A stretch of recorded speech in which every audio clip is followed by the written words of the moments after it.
പാരിസ്ഥിതികമായി വിനാശകരമായതും American ആഘോഷങ്ങളുമായുള്ള Christmas നവവത്സര ആഘോഷങ്ങളെ അന്ധമായി അനുകരിക്കരുതെന്നും മുഖമാസിക organiser വെളിപ്പെടുത്തിയിരിക്കുകയാണ്.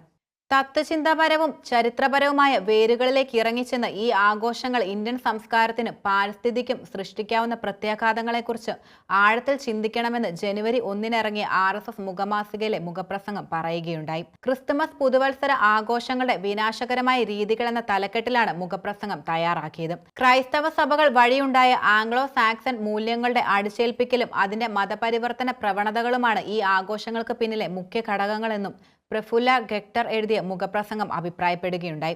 ഈ കാരണം കൊണ്ട് ഇസ്രയേലും ഒരു പരിധിവരെ ചൈനയും യൂറോപ്യൻ അമേരിക്കൻ ആഘോഷങ്ങളെ ഒഴിവാക്കി അവരുടെ തനാത് സ്വത്വം വിളംബരം ചെയ്യുന്ന ദേശീയ ആഘോഷങ്ങൾക്ക് ഊന്നൽ നൽകുകയുണ്ടായി.